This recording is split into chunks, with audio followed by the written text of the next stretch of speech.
Boa noite, quinta-feira, 17 de novembro. Domingo é dia da consciência negra e você vai conhecer hoje o Alma Preta, um site que discute a questão racial. Vamos conversar com um dos responsáveis pelo projeto, o jornalista Vinícius de Almeida Martins. E ainda... Prédios históricos de Bauru caem aos pedaços, mesmo sendo tombados pelo poder público. Um jornal feito por moradores de rua. Você vai conhecer um projeto de alunos do curso de jornalismo da Unesp que dá visibilidade para aqueles que vivem à margem da sociedade.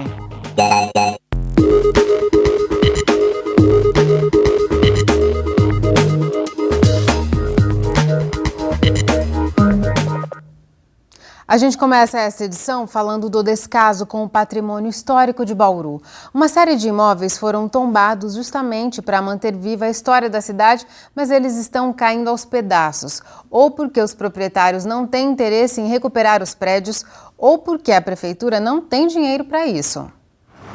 Bem perto do cruzamento da Araújo Leite com a Avenida Nuno de Assis, um resquício da fundação de Bauru está caindo aos pedaços.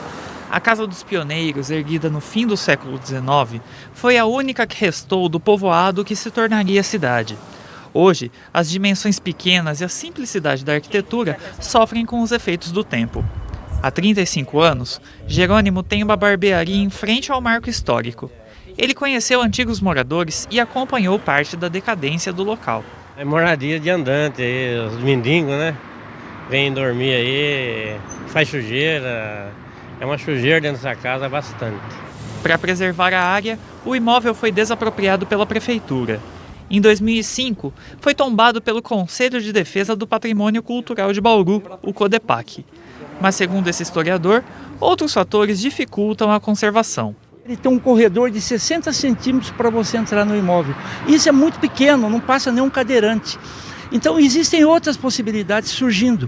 E uma delas é uma coisa que talvez vai ser uma luz no fim do túnel para outras situações idênticas a essa, que são a possibilidade das parcerias privadas no entorno disso.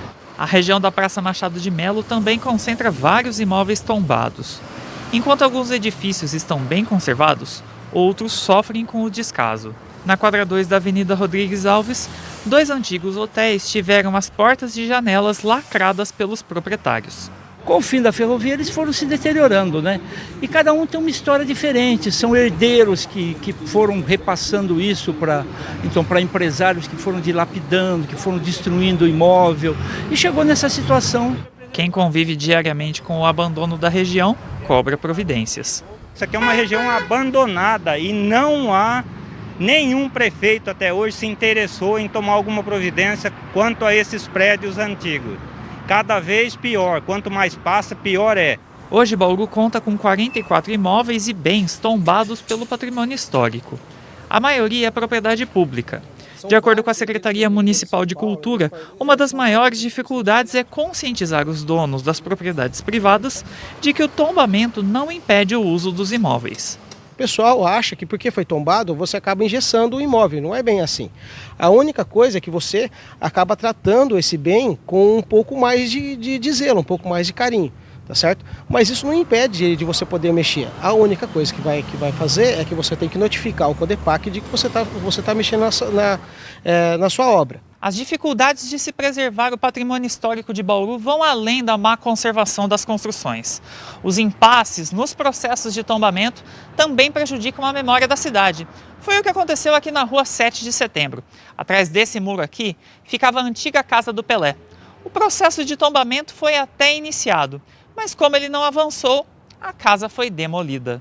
Na mesma quadra da 7 de setembro, é possível encontrar a sede da Sociedade 9 de Junho, uma antiga associação de ferroviários. Nesse caso, o imóvel foi tombado, mas a destinação do local esbarrou na ocupação irregular. Naquele período, na Casa do Pelé, que é no mesmo quarteirão, moravam vários moradores de rua. E ali também moravam moradores de rua. Eles entraram em confronto e colocaram fogo nas duas edificações. E você vê o que restou dessa edificação. Aí nós estamos diante de um grande imbróglio. O que vai ser feito? A sociedade beneficente não tem recurso para ela restaurar. Ela prefere demolir e vender o imóvel. O imóvel é tombado. A prefeitura tem alguma intenção de reaproveitar, ou de reutilizar, ou de restaurar esse imóvel? Esse imbróglio precisa ser resolvido, porque senão isso vai continuar ad eterno aí. Alex explica que, nesses casos, os proprietários podem ser multados e responder a processos pelo descaso com o patrimônio. Esses imóveis eles acabam sendo notificados que está em mau uso. Então os proprietários vão ter que dar conta do imóvel. Então, assim, na verdade, você passa por uma avaliação e dessa avaliação vai vir uma notificação dizendo o que você vai ter que fazer, o que você não vai poder fazer nesse imóvel.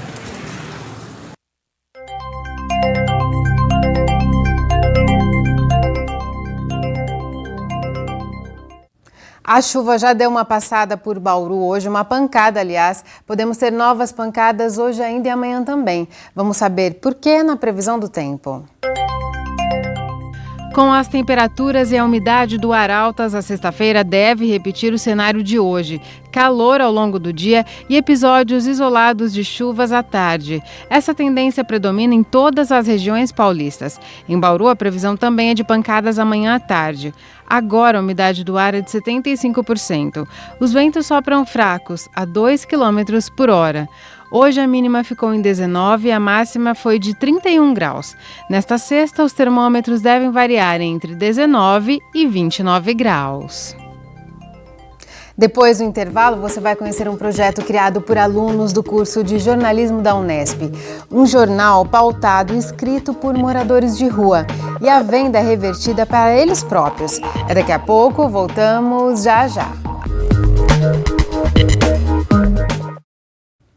O mês passado foi dedicado à conscientização sobre o câncer de mama com a campanha Outubro Rosa. Agora, em novembro, a Cor Azul lembra os homens sobre a importância de prevenir o câncer de próstata. Pensando nas duas campanhas, a incubadora de cooperativas populares da Unesp em Bauru, a Incop, promove o Purple Day, uma ação que pretende unir as duas cores e ajudar pacientes com câncer. As informações com a repórter Marisa Sei.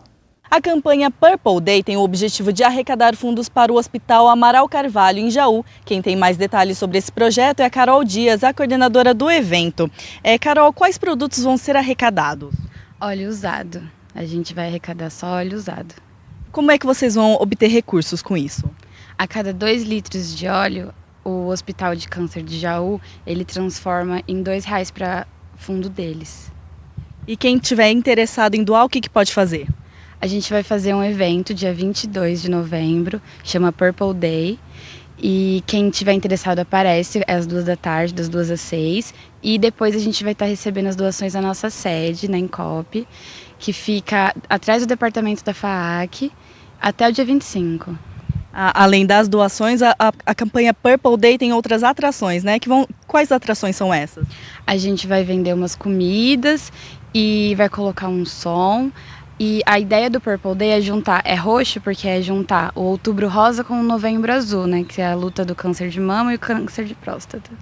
Muito obrigada pelas informações, Carol. Então, quem ficou interessado em doar pode participar do Purple Day aqui no Bosque da Unesp em Bauru. Outras informações podem ser obtidas pelo site do evento. Marisa Sei para o Unesp Notícias. A gente mostra agora outra bela iniciativa de alunos da Unesp. Para o trabalho final de uma disciplina, os estudantes do curso de jornalismo tiveram que fazer um jornal. Um grupo se inspirou num projeto bem-sucedido em Porto Alegre e trouxe a ideia para cá. Um jornal feito com pessoas que vivem nas ruas. O Fatos da Rua transforma personagens esquecidos em protagonistas da própria história. Rodrigo tem 33 anos, 2 deles vividos nas ruas de Bauru. Conheceu o crack e com ele um pesadelo que já dura 5 anos. Rodrigo era radialista, casado e pai de 4 filhos, mas o envolvimento com as drogas o afastou da família. Hoje, ele tenta se reerguer enfrentando os desafios que a rua impõe todos os dias. O pessoal na rua fica assim, a ver navios em situações assim de frio, né, e chuva, principalmente nesses 2 aspectos. Que influencia muito assim, no sofrimento da pessoa que está em situação de rua. Na busca por um novo caminho, Rodrigo conheceu o Centro Pop, local em que funciona a redação do projeto Fatos da Rua. O jornal, que está na primeira edição, traz Rodrigo na capa e a oportunidade de conversar com a sociedade. Me senti privilegiado de estar sendo capa aí de um jornal pioneiro aqui em Bauru. É uma oportunidade de mostrar para a população em geral o que ocorre na vida das pessoas que moram na rua. O Fatos da Rua é um projeto desenvolvido por estudantes de jornalismo da Unesp que surgiu durante um trabalho da faculdade. Os alunos se uniram para pôr a ideia em prática e querem mudar a forma como a mídia retrata a situação das pessoas de rua. Eles estão sendo vistos como seres humanos complexos, que têm um filme preferido, que tem uma música, tem notícias positivas dessa população. A gente achava que não tinha tanto e a gente veio aqui conversar com eles e realmente eles têm reclamações a respeito de como eles são retratados pela mídia. Então o nosso objetivo é mesmo democratizar a comunicação, que é um direito humano, ele está nos direitos humanos. Luiz Henrique é o poeta do Fatos da Rua. Ele tem 26 anos e saiu de casa aos 10 anos de idade, por causa de desentendimentos com o padrasto. Mas a situação mudou. Ele se profissionalizou na coleta de recicláveis, de onde tira o sustento, e escreve poesias para passar o tempo. Ele decidiu participar do projeto para poder mostrar a história da vida dele. Muito sofrimento relatado na vida e hoje eu tento uma mudança de vida a partir para um lado mais social, mais atraente. E mesmo não estando fácil, eu busco todo dia a mudança dentro de mim mesmo. Entre versos e estrofes, Luiz Henrique vê no projeto Fatos da Rua a possibilidade de fazer arte e seguir em busca da realização de sonhos. Eu quero uma nova vida e eu estou disposto a seguir essa vida e dar essa nova vida a todos aqueles que estão comigo também.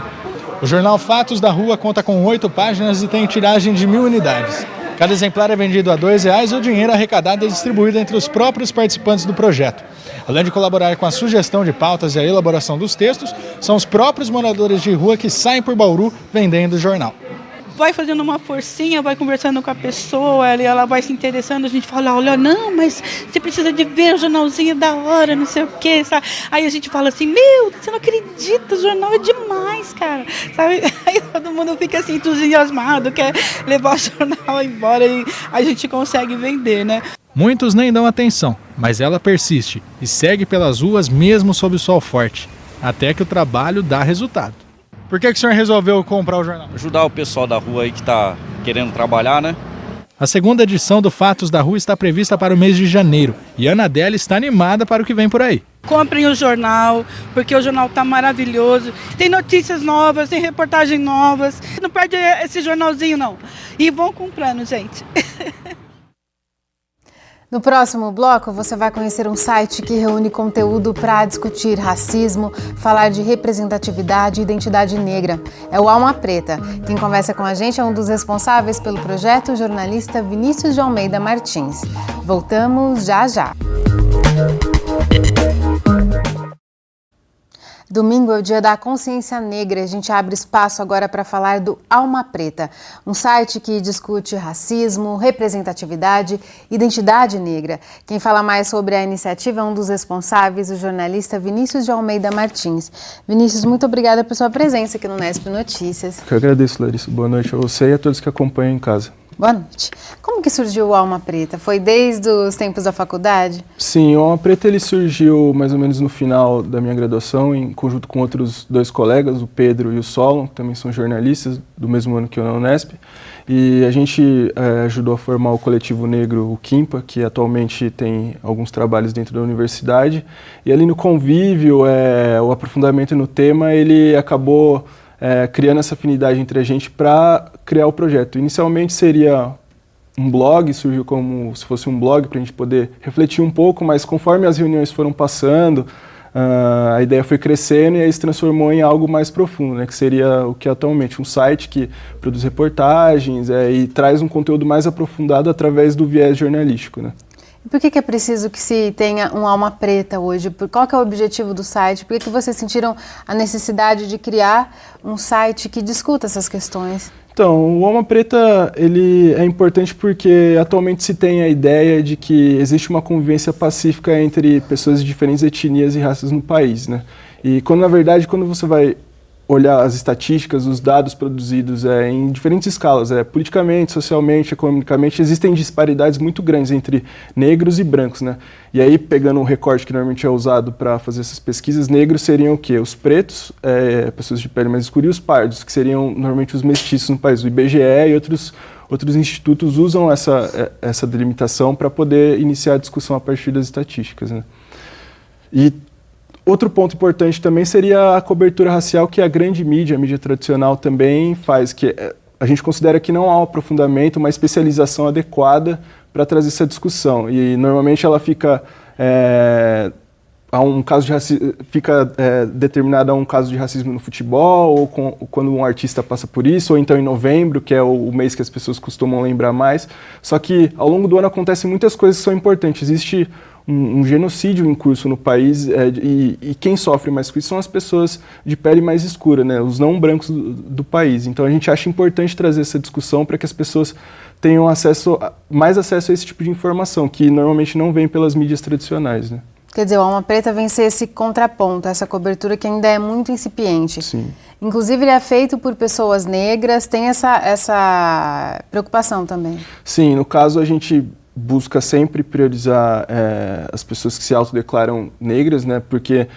Principalmente porque no Brasil o critério ele vem pela questão da autodeclaração. Muitas pessoas não se reconhecem como negra, muitas vezes têm a pele mais escura e não se vê, porque o racismo tem dessas também, de fazer as pessoas se rejeitarem. Não é só a rejeição do branco contra o negro. Muitas vezes uma pessoa negra tem essa dificuldade porque, por exemplo, ela liga a televisão, ela vê a maior parte das pessoas que estão lá fazendo trabalho, que estão nas propagandas, nos jornais, nas novelas, elas são brancas. Por exemplo, no jornalismo, só 22% dos profissionais da área são negros, né?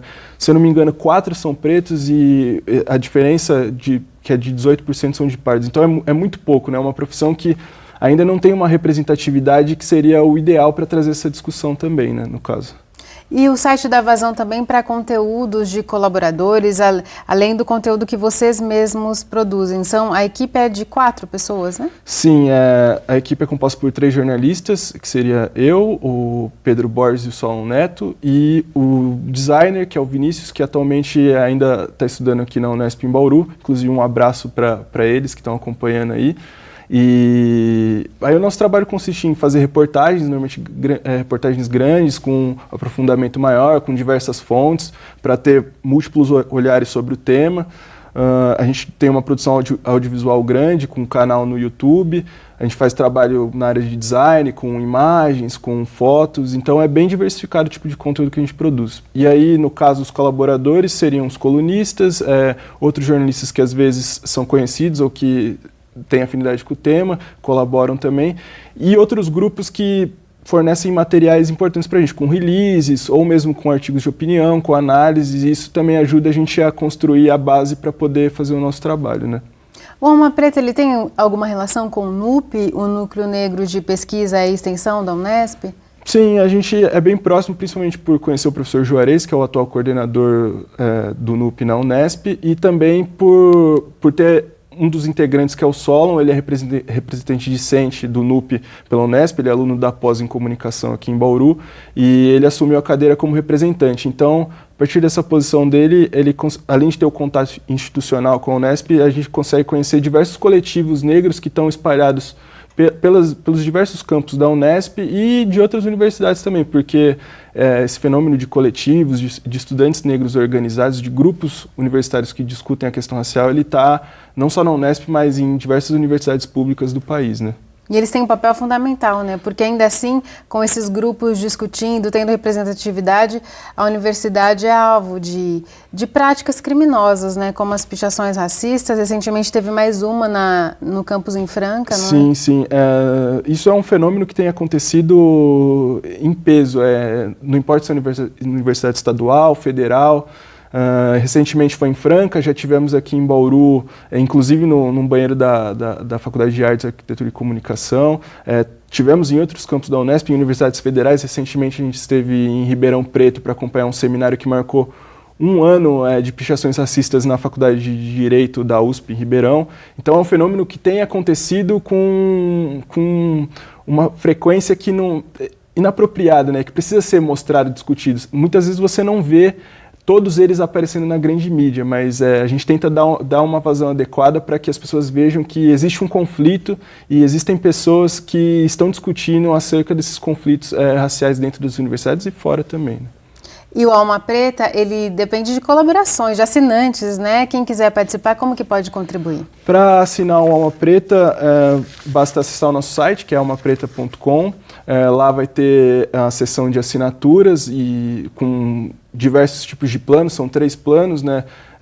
O mais básico, que é o bronze, é R$6, o prata 10 e o ouro, que traz mais vantagens, é 20. Aí, cabe a pessoa ver quais são as vantagens mais adequadas para si e saber que não é só simplesmente comprar um serviço, e sim contribuir para que uma mídia que tem um olhar diferente sobre a realidade consiga produzir conhecimento e trazer essa discussão, esse debate para a sociedade, né?